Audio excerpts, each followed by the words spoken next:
it's me, Anja. My pronouns are she and her, and welcome back to my channel for a new recently video. The first book on this list is called Life in the Balance. This book is a middle-grade contemporary following a young girl who's navigating her mom's alcoholism, new and old friendships, and softball.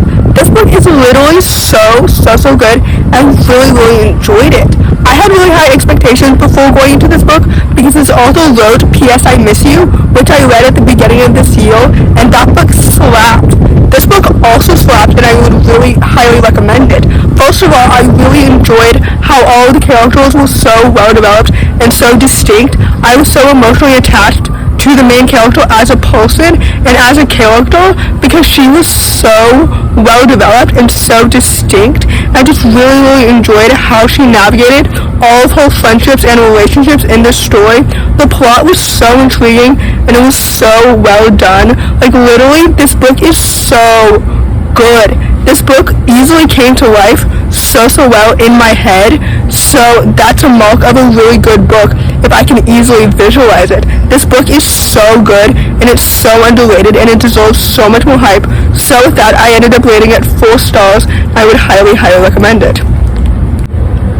The next book on this list is called The Holiday Switch. This book is a YA contemporary featuring a Filipino-American main character who's navigating a new crush, a secret blog, and the fact that her parents want a different career than she does. This book was so good and it was so well done. I don't typically seek out holiday-centered books, but the ones that I do read are quite excellent, and this book was no exception. It was absolutely so fantastic and it was so well done. I was easily immersed into this story because it was so well developed. First of all, the romance was so cute and it was so well done, and it's definitely the most developed element of this story. I really enjoyed how both the main character and her love interest were both Asian. We love to see it. The Filipino representation in this story was so well done, and I love that. Aside from the romance, the characters were both so well developed, and I was so emotionally attached to the main character since she was such a wonderful, well-developed, distinct main character, and I was so emotionally invested in everything that was happening to her. The plot was so intriguing and so interesting. This book deserves all its hype and so much more, and I ended up rating it 4 stars because I highly recommend it. The next book on this list is called The Gilded Cage. For those who don't know, this book is a YA fantasy sequel to The Prison Hero, which I read in April and I thought it was really good, so I was eagerly anticipating this sequel, and the sequel was one of my most anticipated releases for the end of the year. This book was a really solid sequel, and I ended up rating it 4 stars because, first of all, the plot is so intriguing. It's absolutely so thrilling. The characters are so well developed, both new and old characters. We love to see it. The romance was so cute and it was so well done, and with how the first book ended, this romance added a level of angst and the stakes were much higher, which I appreciated, and the plot twist was so solid and really kept me hooked from the beginning and towards the entire story. I'm so excited to read the 3rd book in this trilogy. However, I will say that first of all, I did prefer the setting of the first book than the setting of this book, just because the setting of the first book, without spoiling the story, was just more interesting and more fascinating and frankly more thrilling than what happened in this book. So with that said, even though I am excited to read the 3rd book in this series, I will say that I am less excited to read that book than I was to read this book. But at any rate, I ended up rating this book 4 stars, and I would highly recommend it, as well as recommending its entire trilogy, because it's literally so underrated and it deserves so much more hype. So yeah, there's that. The next book on this list is called Violets Are Blue. This book is a middle-grade contemporary following a young girl who's navigating newly divorced parents, being in a new town, and her love of makeup. This book was so good. I had really high expectations for this book because, again, I've read previous books by this author, and I would say that this book so far is my favorite of hers. I ended up rating this book 4 stars because I really enjoyed it.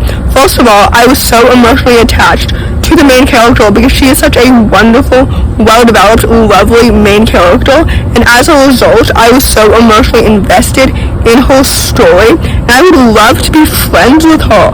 Speaking of the friendships, this book was so good in developing the friendships so well because each one of them felt so realistic and so well done. This book also tackles a daughter navigating her mother's mental health, which I think is so cool, and it was so well developed. I also enjoyed that there was an element of having no romance regarding the main character, which was so unexpected and so refreshing to find. I think that there needs to be more middle-grade stories and honestly YA stories featuring a main character that does not end up in a romance of any kind. You know? Anyway, this book was so good because it was so well developed in absolutely every single thing. So with that, I ended up rating this book 4 stars because I really enjoyed it. So I would highly recommend it. The next book on this list is called Drawn That Way. This book is a YA contemporary following a young teenage girl who's determined to prove herself in the boys' club of her dream industry, which is animation. This book was good and it was solid, and I ended up rating it 3.5 stars. So I didn't absolutely love this book by any means, but it was good and solid. So here we go. Basically, I liked the plot of this story first of all because it was intriguing because I had no idea what would happen next. As for the main character of this story, she was a really strong, determined, ambitious main character, and I was driven by her, by her drive and by her personality. She was a really tough, emotionally driven, emotionally attachable main character, and we love to see it. As for the romance in this book, frankly, I couldn't care less about it. Not because it was poorly developed or because I low-key felt like it came out of nowhere, but because I just didn't care for it. I was so ambivalent about it, not to the point that I ended up actively disliking it. I was just so indifferent about everything that was happening with the romance. So honestly, I'm really grateful that the romance ended up being a really side piece of the story, if that makes any sense. But anyway, aside from that, the plot was intriguing, the characters were well developed, the animation elements were really cool and really fascinating. I think that animation as an industry is so interesting and it's so fascinating, especially since so many people have so many different unique drawing styles. So for the artistic elements of animation, I think it's absolutely so fascinating. But anyway, I ended up rating this book 3.5 stars, so I would recommend it, but I don't highly recommend it like all the other books on this list. So yeah, there you have it. The last book on this list, but certainly not the least, is called The Troubled Girls of Dragmoir Academy.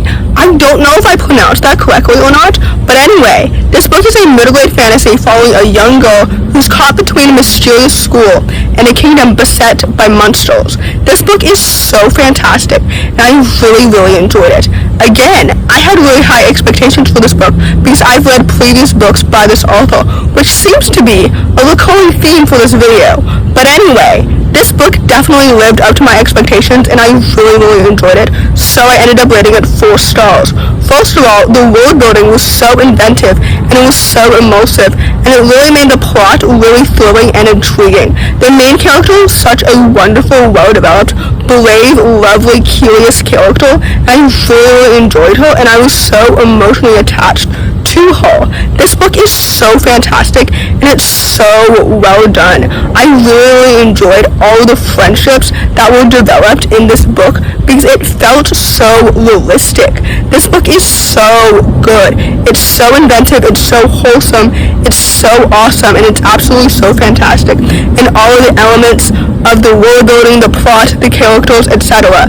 This book is absolutely so good, and it deserves so much more hype because it's so underrated, and for what? So with that, I ended up rating this book 4 stars because I really enjoyed it and I would highly recommend it.